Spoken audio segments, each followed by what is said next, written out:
Hello प्यारे बच्चों, स्वागत है आपका केमिस्ट्री क्लास में। Some basic concept of chemistry के अंदर हमने last time Berzelius hypothesis and Avogadro law discuss कर लिया था। एवोगाड्रो लॉ की अगर हम बात कर लें, इसने क्या बताया था भाई?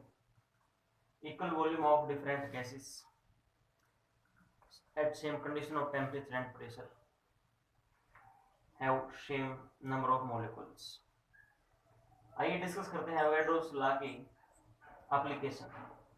फर्स्ट एप्लीकेशंस की अगर मैं बात कर लूँ, पहला एप्लीकेशन हमने और दूसरा एप्लीकेशन डिटेल स्टडी लेक्चर के अंदर कर लिया था, फिर भी देख लेते हैं।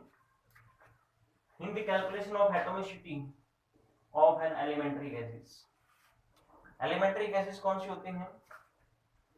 जिस गैस के अंदर एक ही तरह के एटम्स होते हैं मोस्टली। एटॉमिसिटी क्या होती है? Number of atoms. To find the relationship between molecular weight and vapour density of a gas. तो प्यारे बच्चों, ये फॉर्मूला मोस्ट इंपोर्टेंट है, आपको याद रखना है। Molecular weight is equal to होता है 2 into vapour density.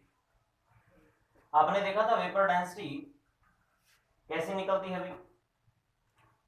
Density of certain volume of a gas divide by density of same volume of hydrogen. इसको आप रिलेटिव डेंसिटी भी बोल देते हैं। हाइड्रोजन के रिस्पेक्ट में देखनी होती है।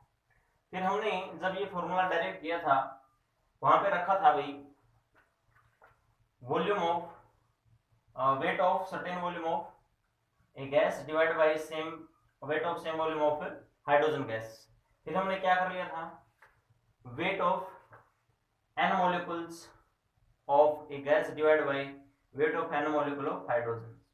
इस प्रकार से फिर हमने एक मॉलिक्यूल का वेट देख लिया था, फिर एक मॉलिक्यूल का वेट जो हाइड्रोजन का आया था भी 2 H2 का जो होता है। इस प्रकार से फाइनली ये हमने डायरेक्ट कर लिया था फॉर्मूला। डायरेक्टली आपको याद तो रखना ही है। नेक्स्ट फॉर्मूला देखिए, to find the relationship between molecular weight and volume of a gas.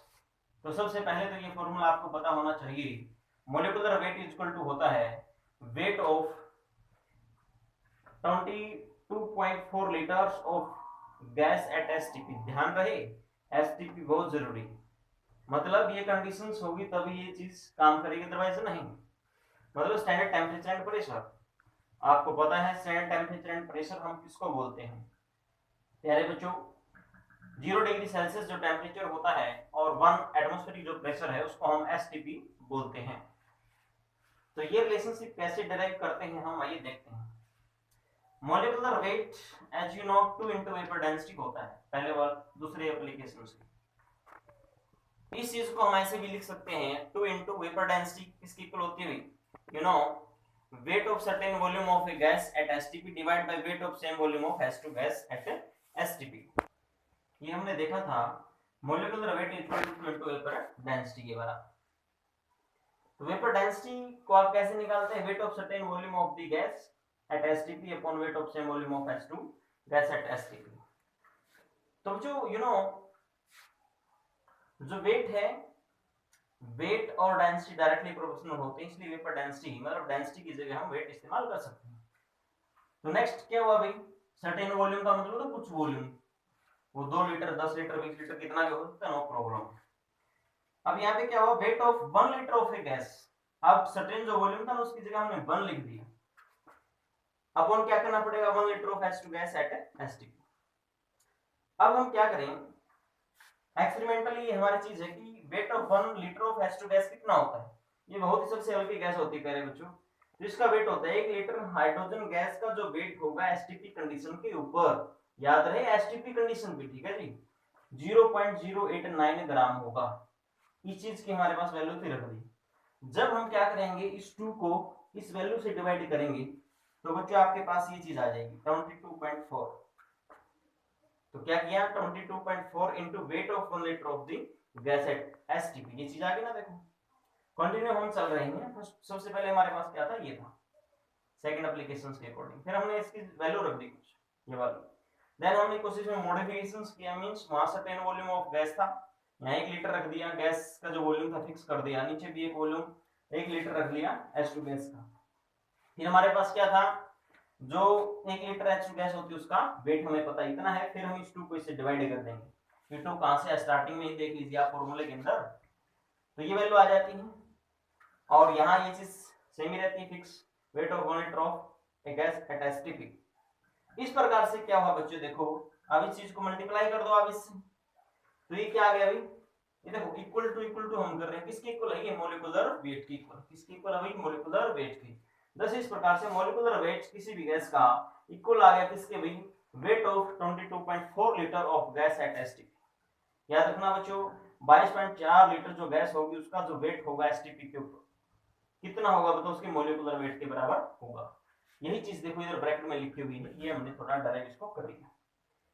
और ध्यान रहे ग्राम मॉलिक्यूलर वॉल्यूम लॉ, इसी को हम बोलते हैं, means 22.4 litre of a gas weigh equal to, इसका जो वे होगा वेट होगा कितना होगा भी, मॉलिक्यूलर वेट की इक्वल होगा, दिस इज कॉल्ड, इस चीज को ही क्या बोल रहे हैं, मतलब 22.4 लीटर जो गैस है उसका जो वेट है किसकी इक्वल है बच्चों, मॉलिक्यूलर वेट की इक्वल है, this is called gram molecular volume law.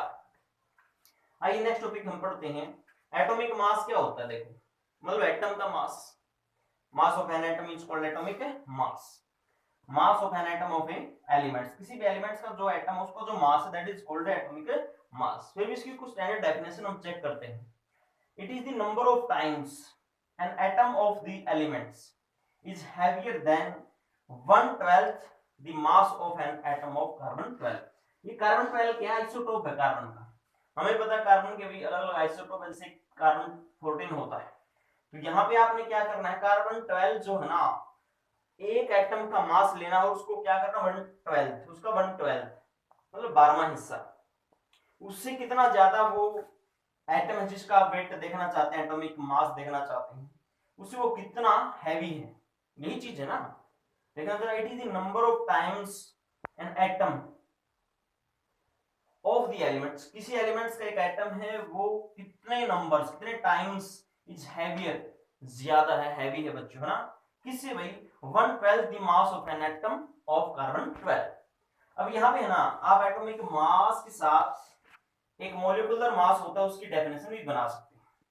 अगर मैं यहाँ पे हेडिंग डाल दूं कि मॉलिक्यूलर मास, है ना भाई, तो क्या हो जाएगा, देखो इसी से बनाते हैं डेफिनेशन, क्या चेंज करना है इसमें, देखो इट इज दी, मैं अभी किसकी डेफिनेशन पढ़ रहा हूँ अभी, मॉलिक्यूलर मास की, और आप देखिएगा मैंने कहाँ पे क्या चेंज किया, इसकी definition it is the number of times N, यहां आ जाएगा मॉलिक्यूल्स ऑफ द कंपाउंड या सब्सटेंस आ जाएगा, बस ये चेंज होगा और कोई चेंज नहीं होगा।